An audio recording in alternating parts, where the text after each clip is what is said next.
안녕하세요. 이설국어의 강사 이영란입니다.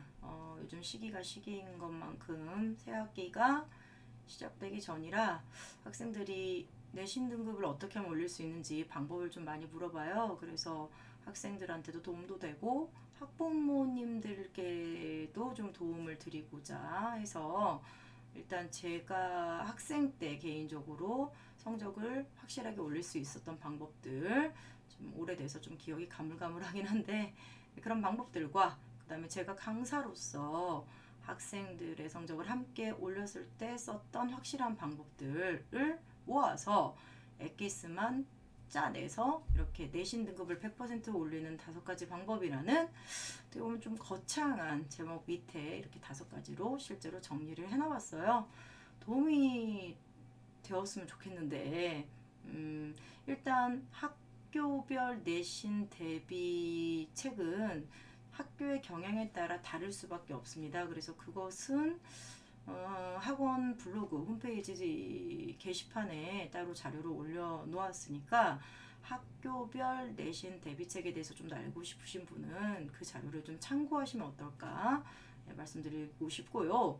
그 다음에 이 영상에 올라와 있는 이 자료는, 지금 띄어져 있는 자료는 전국의 어떤 학교에 내신 대비를 해도 이렇게 학생이 공부를 하고 학원에서 학생을 가르치는 강사가 이렇게 공부를 하고 있는지 체크를 제대로 한다면 반드시 학생의 성적을 올릴 수 있는 그런 방안, 그런 해결책, 공부 방법이라고 생각해서 좀 정리해서 말씀을 드리는 거예요. 사실 보시면은 어디서 많이 다 들어본 얘기고, 그쵸? 몰라서 안 하는 건 아닌데 라는 생각이 드실 거예요. 왜냐면 보세요. 내신은 암기가 기본이죠. 이거 모르시는 분 있나요? 근데 저는 최근까지도 내신을 꼭 외워야 되나요? 라고 질문하는 학생을 보긴 봤어요. 어디를 외워야 되나요? 이렇게 어떻게 외워요? 이렇게 그래서 드립다 외워 이렇게 하긴 했는데 방법이 있고 방법도 있고 나름 체크를 하는 방법도 제가 이렇게 써놨어요. 근데 이제 이렇게 문제집 모든 선지 꼼꼼하게 분석하면 좋죠. 시간은 많이 걸리겠지만 다 알아요. 외부지문 역시 뭐 좋죠. 공부하면 꼭 해야 되는지는 모르겠지만 좋은 것 같긴 하고. 그래서 어디서 다 들었던 얘기들, 그쵸? 그런 얘기들인데 제가 이제 고민을 해봤어요. 왜 학생들이 이렇게 내신 공부가 방식이 정해져 있는데 왜 그렇게 공부하지 않을까라고 생각을 해보니까 이게 좀 주상적으로 오는 거죠. 그러니까 이런 공부법이 딱 보면 알겠지만은 평소 본인들이 하는 공부보다 훨씬 더 시간이 많이 걸리고, 그쵸? 반복해서 외워야 되고, 꼼꼼하게 봐야 되고 하니까 훨씬 더 시간은 많이 걸리는데, 이런 방법을 통해서 자기 약점을 어떤 식으로 개선할 수 있는지, 효과에 대한 믿음이 없다고 해야 되나? 효과에 대한 믿음을 잘 못 가지고 있는 것 같고, 드리는 시간에 비해서. 실제로는 이렇게 안 했기 때문에 성적이 안 나오는 건데 약간 그쵸, 선후관계가 좀 이상하긴 한데 어쨌든 좀 또 하나는 뭐냐면은 난 이렇게 공부했다고 생각했는데 스스로 이렇게 공부를 제대로 했는지를 체크할 방법이 없는 거예요. 잘 모르는 거죠. 그러니까 이제 짧게 말하면 이런 공부 방식들이 너무 추상적으로 다가오니까 효과는 있는지 모르겠고 시간은 오래 걸릴 것 같고 에라 모르겠다 이렇게 되는 건데, 그러니까 이렇게 공부할 원동력이 없는 거죠. 제가 볼 때는 원동력, 그러니까 동기부여가 안 된다고 해야 되나? 저는 솔직히 제가 이렇게 말씀을 구체적으로 조금 더 드린다고 해서 지금 보시면 저는 그래서 약간 체크하는 방식, 공부를 제대로 하고 있는지 체크하는, 본인이 스스로 체크할 수 있는 방식, 뭐 그런 어떤 부분을 어떻게 외워야 되는가, 왜 이런 것이 좋은가, 이런 방식이 좋은가 라는 것을 좀 디테일하게 써봤는데 이게 진짜 도움이 됐으면 좋겠어요. 왜냐면 이런 공부가 이렇게 제가 했고 학창 시절에 나름 제가 좀 국어 공부 잘했는데, 그러니까 처음에 이렇게 공부할 때는 시간이 많이 드는 것 같았지만 결과적으로 시간이 흐르면서 다른 학생보다 훨씬 적은 양의 문제를 풀고도 충분히 1등급이 나왔던 기억이 있기 때문에 좀 이런 방식을 권유를 해드리고 싶어요. 도움이 됐으면 좋겠다는 생각으로 이제 좀 설명 한번 들어가 볼까요? 뭐 다 써놓긴 했는데 디테일하게 내신을 100% 올리는 5가지 방법. 1. 내신은 암기가 기본이 맞아요. 2에 50, 암기 50. 어디를 외울 겁니까? 예, 교과서 날개예요. 그래서 교과서 날개, 학습활동, 자습서에 이렇게 조그맣게 글씨 써 있는 거 있죠? 그런 것들 주석이라고 하죠. 해서 반복적으로 읽으세요. 네, 어쩔 수 없어요. 머릿속에 떠오를 때까지 이해를 한 다음에 이해는 뭐 누군가 시켜주겠죠? 예를 들어 제 학생들인 경우에는 제가 이해는 시켜주겠죠? 그 다음에 사실 이런 부분들이 여러분이 학교 수업만 충실히 들었어도요, 70%까지는 본인이 이해할 수 있는 내용들이에요. 나머지 30% 플러스 알파를 이제 학원 강사가 채워주는 건데, 어쨌든 이런 부분을 좀 중점적으로 외우시고 읽으시고. 근데 이제 그래요, 외웠어요. 근데 어떻게 확인을 하죠? 라고 했을 때 제가 했던 방법을 그대로 말씀드리고, 그 다음에 이걸 학원에서도 애들한테 제가 지금 쓰고 있는 방법이기도 합니다. 잘 외웠어? 라고 할 때 이렇게, 참고로 이렇게 외운 다음에 2번으로 가셔야 돼요. 문제 풀기 전에 완전히 잡서 해석이나 이런 어떤 학습 활동이나 이런 거 완전히 숙지하고 머릿속에 70% 이상 딱 담은 다음에 문제를 푸셔야 문제 푸는 속도가 굉장히 빠르고 정확하게 풀 수 있어요. 그래서 일단 1번, 암기가 돼 있나? 나? 돼 있나? 나야 돼 있니? 내 뇌야? 할 때 제가 썼던 방법 1. 아시죠? 뭐 어떻게든 구하실 수도 있고 충분히 방법이 있는데, 아무것도 안 적혀 있는 그냥 교과서 생 지문, 본문을 이제 시험이 잘 나오거나 어려운 문제 자주 나오거나 좀 어려운 부분들을 밑줄을 일단 그어두세요. 그어두시고, 그 다음에 그 밑줄을 본 상태에서 아무것도 해설은 안 적혀 있을 거 아닙니까? 바로 선생님의 설명이나 필기나 자습서의 설명이 떠오르는가? 3초 안에 3세컨 룰이에요. 3세컨 룰. 그래서 3초 안에 떠올라야 돼요. 솔직히. 그래서 떠오르는데 그랬으면은 이게 정리가 된 거죠. 머릿속에 암기가 된 겁니다. 그 다음에 중요 내용의 핵심어. 그러니까 뭐냐면 학원에서 줄 거예요. 예, 줄 건데 이게 중요 내용들 다 정리해 놓잖아요. 근데 본인이 정리했든 학원에서 정리해서 줬든 간에 중요 내용 정리된 거에서 핵심어를 지우세요. 지우시고 까맣게 그냥 지우시면 돼요. 시간도 많이 안 걸려요. 물론 학원에서는 보통 그렇게 된 걸 저 같은 경우는 주지만, 근데 이제 혼자 공부할 때도 이렇게 지우시고 그 다음에 이렇게 보세요. 봤을 때 똑같습니다. 그 핵심어가 3초 안에 떠오르네. 약간 매직아이 하듯이 쓱 3초 안에 매직아이가 뭔지는 아세요? 이렇게 쓱 답이 떠오르네. 그럼 된 거예요. 근데 절대로 약간 그런 과정이 없이 문제를 드립다 푸는 건 되게 나쁘다고 말할 수 없는데 되게 효율적이라고도 말할 수는 없을 것 같아요. 네. 그래서 지문의 내용, 해설, 아니면 학습활동 이런 내용 충분히 숙지하고 어느 정도 외운 다음에 내용이 머릿속에 이렇게 들어간 다음에 그 다음에 문제를 푸시는 걸 추천합니다. 자, 두 번째. 참고로 그래서 저는 문제집을 많이 풀진 않았어요. 솔직히 1등급 나올 때도 문제집을 많이 풀진 않았죠. 솔직히. 그래서 주변에서 친구들이 저한테 너는 왜 허구한 날 문제집은 안 풀고 똑같은 거 또 읽고 하냐고. 그래서 나는 이거 다 외워버리기 전까지는 안 푼다고 라고 말은 대놓고 못했죠. 재수없어 보일까봐. 그래서 근데 저는 그랬었어요. 그리고 실제로 1등급이 나오는 제가 가르치는 학생들 보면 그렇게 하고 그렇게 공부를 시키니까 그렇게 하는 애들이 1등급이 나와요. 1등급이 최소 나와요. 그래서 얘기를 좀 말씀을 드리고 싶고, 두 번째, 문제집 아시잖아요. 정답만 체크하는 게 뭔 의미가 있겠습니까? 수능 공부든 내신 공부든. 근데 이제 선지를 좀 꼼꼼하게 분석하셔야 되는 건데 시간이 많이 걸리니까 답만 체크하시는 것 같아요. 근데 이거는 방법 없고요. 모든 선지를 꼼꼼하게 분석을 하는데 이유가 이거예요. 애매한 선지를 처리를 능력을 강화시켜야 된다 이겁니다. 내신이니까 당연히 애매한 지점이 나오죠. 근데 그런 걸 자꾸 스킵하고 넘어가면은 나중에는 정답이 있는데도 자꾸 자기가 모르는 답을 고르게 돼요. 이게 습관이 되어버려가지고 문제 풀 때.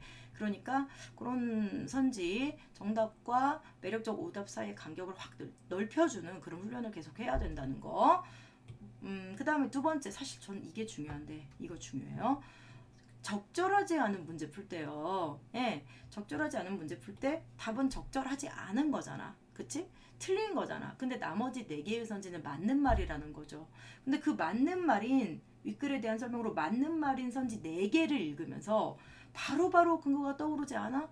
이거 왜 맞지? 좀 주춤? 안 떠올라? 지문의 내용에서 어떤 게 근건지? 그럼 그 부분 본인이 지금 공부 안 된 거예요. 약점이에요. 근데 이게 만약 시험에 나와. 그럼 틀리는 거죠. 그럼 어떻게 됩니까? 1등급 안 나오죠. 너무 당연한 이치죠? 그쵸? 예. 그래서 끝까지 그런 부분을 근거를 찾아서 자기의 약점을 보완해야 1등급 나올 수 있습니다. 자, 3번. 외부 지문에 대한 얘기인데 이것도 질문 되게 많이 나오거든요. 평소에 선생님 이거 꼭 해야 돼요? 문제집에 있는데 해야 돼요. 그래서 내가 이게 약간 그러니까 제가 여기다 썼어요. 학교에 따라 다소의 차이는 있지만 저 같은 경우에는 이제 제가 가르친 학교 중에 예를 들어 창덕여고, 보성 이런 학교들 그리고 제가 지금은 하진 않지만 예전에 했던 보인 뭐 대부분 학교들이 사실 외부 지문이 좀 많이 나오는 학교들이 있어요. 국어 시험이 좀 어렵다 싶으면. 근데 이제 영파여고 같은 경우 제가 가르친 학교 중에 영파여고 같은 경우는 외부 지문이 막 많이 나오진 않아요. 거의 안 나온다고 지금까진 그랬어요. 몇 년 동안. 근데 이제 그런 학교면 그럼 외부 지문 안 합니까? 아니요. 전 시켜요. 일주일 전까지는 시켜요. 시험 보기 일주일 전까지는 시킵니다. 왜냐하면 백문이 불여일견이라고 여기 보시면 알겠지만 이렇게 제가 EX 했어요. 예를 들어 해놨어요. 이런 헷갈리는 그러니까 이게 분명히 지문 그 교과서에 있는 지문의 내용을 설명하는 그런 개념어들이거나 특징들인데 이게 문학 특히 문학일 때 그래요. 애매하다는 거죠. 그냥 그 설명이 딱 맞는 그 지문만 보고 아 이런 설명이구나 할 때는 뭐 맞으니까 하고 수긍하는데 말이 조금만 바꿔 나와도 이게 확실하게 차이를 두드러지게 정확하게 이해하지 않으면 말이 조금만 바꿔 나와도 이것도 맞는 거 아니야? 갑자기 범주가 확 넓혀져 버리면서 추상적으로 이해했기 때문에 맞는 말이라고 생각이 들고 막 헷갈리고 미쳐버리겠는 거죠. 답이 여러 개 같고. 그래서 그런 일을 방지하기 위해서라도 반드시 시험 보기 일주일 전까지는 외부 지문과 비교 분석하는 과정이 있어야 돼요. 네. 그래서 왜냐? 목적이 있어요. 원래 그 지문, 시험을 보는 범위에 해당 지문의 특징을 더 특히 문학일수록 그래. 더 정확하고 구체적으로 뭔지 아시겠어요? 저 정확하게 이해할 수 있어. 범주가 어디까지인가? 이 말의 범주는 어디까지인가? 그래서 안 헷갈린다는 얘기죠. 자, 제가 이렇게 써놨는데 한번 보세요. 예, 보시고 이걸 어떻게 구분하지? 라는 생각이 든다면 네, 뭔지 아시겠죠? 공부 방식이 어떻게 돼야 되는 건지. 실제로 학생들이 이렇게 나왔을 때 많이 헷갈려하는 선지들만 몇 개를 골라놨어요. 대표적 선지들을. 선생님, 색채어에 사용하고 색감이 드러나는 시어에 사용하고 뭐가 달라요? 막 이러는데 예, 색감이 드러나는 시어가 더 넓은 범주고요. 색채어는 그 안에 들어간다고 보시면 돼요. 색채어는 말 그대로 무슨 빛 이렇게 나와야 되거든요. 근데 색감이 드러나는 시어 같은 경우에는 예를 들어서 그냥 딱 떠올랐을 때 사과, 잘 익은 사과가 이렇게 되면 잘 익은 감, 잘 익은 감이 이렇게 합시다. 그럼 사과는 파란색도 있네요.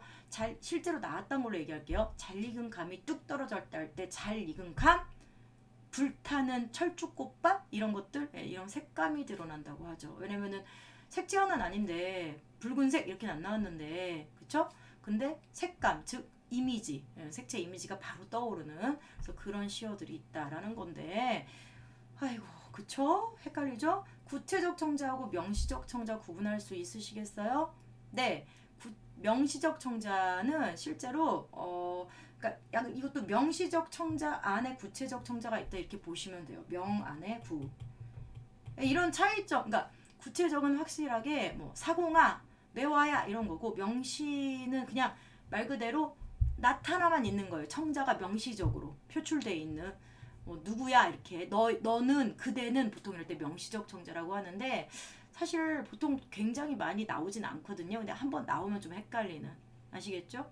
그래서 그런 것들 예 이것도 마찬가지예요. 운명에 대한 긍정적 수용이냐 체념적 수용이냐 아니면 운명에 대한 극복 의지냐 막 운명이란 말은 다 똑같고 뭔가 의지, 수용 똑같고 아니면 분명히 의지도 있었는데 이게 운명에 대한 극복 의지인지 아니면은 부적정 현실에 대한 극복 의지인지 같은 말인지 이게 분명히 그 지문 하나만 공부하면서 했을 때는 딱 오거든요. 당연히 맞는 말이지 하는데 다른 말로 바꿨으면 내가 틀리다고 할 것 같죠. 그런데 이게 이렇게 외부 지문이랑 같이 다른 지문이랑 비교 분석 안 하면 확실하게 이런 차이를 딱 갈라주는 이게 개념어들의 차이 갈라주는 지문이랑 같이 공부 안 하면 반드시 헷갈리게 돼 있어요. 그래서 그런 부분들 좀 숙지하시고 그 다음에 네 번째는 제가 그냥 사진으로 보여드릴 건데 이렇게 공부한 친구들 학생들이 실제로 있어요. 이렇게 공부하고 저한테 질문 모아서 보내고 거기에 대해서 쭉 한 진짜 15문제, 20문제씩 모아가지고 그러니까 본인들은 50문제 정도가 질문이었는데 30문제 정도로 자기들이 처리하고 나머지 20문제를 추려서 보내는 그런 친구들이 있는데 전체 시험 범위에서 근데 물론 저는 50문제 있으면 50문제 다 보내라고 해요. 근데 이제 본인들이 그렇게 한번 내가 고민을 해봐야죠 라고 하는 친구들, 물론 그게 맞습니다. 근데 이제 작품별로 질문을 모아서 노트에 정리해야 선생님이 답변 보내주면, 제가 가르치는 학생들일 경우에 보내주면 그걸 시험 전에 재복습을 해야 되거든요. 내가 몰랐던 부분이니까. 근데 이제 모르는 게 생길 때마다 이거 모르네? 선생님 뭐예요? 이렇게 문자 보내든지, 그게 나쁘다는 건 아니에요. 저는 솔직히. 근데 약간 제가 느꼈을 때는, 본인도 느낄 텐데 모르네? 툭 하고 틱 답변이 고민 없이 딱 답변 듣잖아요. 그럼 바로 까먹어요. 휘발성이 굉장히 강해요. 그런 경우에는 머리 남질 않죠. 그럼 똑같은 거예요. 사실 질문하고 답변 들어봤자. 그래서 요런 좀 모아서 이거는 그냥 보여드릴게요. 이거는 제가 사실 제 답변 위주로 보여드릴게요. 그러니까 학생들이 저한테 질문을 보냈는데 거기에 대해서 답변을 이렇게 손으로 좀 크게 보여드릴까요? 이런 식으로 숫자 쓴 거 보이시죠? 이 숫자가 그 친구들이 질문을 하나하나 깨알같이 번호를 다 써서 한 번 보낼 때마다 이렇게 9개 이상, 그러니까 지금 여기니까 한쪽이니까 9개인데 뒤로 넘어가요. 한 15개 정도 돼요. 그래서 많이 보낸 친구는 20개도 보내고, 근데 그게 다 고민을 거쳐서 굉장히 디테일한 질문들이에요. 그래서 제가 굉장히 모범적인 질문들이라서 모아놓은 거예요. 제 답변 자체를 누군가한테 보여주려고. 자, 그래서 이렇게 공부해서 굉장히 도움을 많이 받았다, 1등급 받았다, 이런 친구들에 보낸 답변들 한번 보여드렸고, 하나 더 보여드릴게요. 이거는 이제 5번부터 나와있는데, 이건 제가 제 답변인데 이제 핸드폰으로 뭐 가끔은 손으로 쓰기 편하면 손으로 쓰고, 어쩔 때는 그냥 핸드폰으로 쓰는데 뭐 각각 편한 방식으로 보내는 거죠. 근데 보내는 방식이 중요한 게 아니고, 보세요. 번호가 붙어 있다는 거. 이게 번호가 지금 5, 6, 7 앞에 있었다는 얘기죠, 뭐가. 그리고 저도 지금 안 끝났어요. 한참 뒤에 더 있어요. 이 친구도 한 20개, 15개, 20개씩 한꺼번에 모아서 일주일 단위로 보냈던 친구인데, 이렇게 해서 뭔가 그래도 처리가 안 되는, 그러니까 내가 몰라서라기보다 제가 모르면 안 되잖아요. 근데 약간 학교 선생님과 내 의견이 다를 수도 있다, 이런 애매한 지점이 생기면 그건 또 학교 선생님한테 처리해야 되거든요. 이건 또 다음 5번에서 말을 할게요. 그래서 이렇게 공부한 친구들이 있었다는 거예요. 알겠습니까? 당연히 성적 잘 나왔죠. 자, 이제 5번으로 갈까요? 아시잖아요. 내신의 영역? 학교 선생님 킹이에요. 그래서 저는 진짜로 애매한 지점을 일단 시험 보기 한 1-2주 전부터, 한 2주 전부터는 애매한 지점을 다 잡아서, 학생들이랑 다 잡아서 이거는 내가 대답하면 안 될 것 같아 라는 부분이 있어요. 선생님 의견과 내가 너무 다르거나, 내 의견하고 또 자습서 의견이 다를 수도 있고, 선생님 의견과 자습서 의견이 다를 때도 있어요. 그리고 학교 선생님들마다 다 의견이 다를 때가 있거든요. 그래서 그런 것들을 싹 모아서 이제 시험 보기 전에 적어도 일주일 전까지 한번 싹 처리를 해야 되는 거죠. 그렇죠. 그래서 무조건 국룰이에요. 학교 선생님. 그러니까 학교 선생님한테 질문 많이 하는 친구가 공부 잘하는 친구인 게 맞아요. 제가 볼 때는.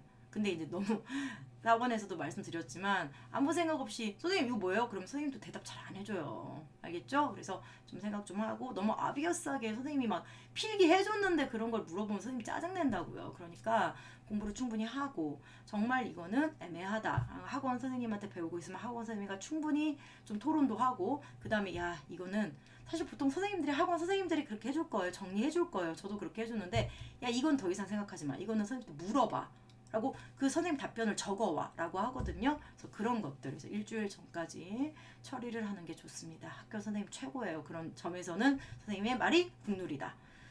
자, 여기까지인데, 이렇게 공부했는데 1등급이 안 나오긴 되게 힘들고요. 애초에 1번, 2번을 안 해서 그쵸?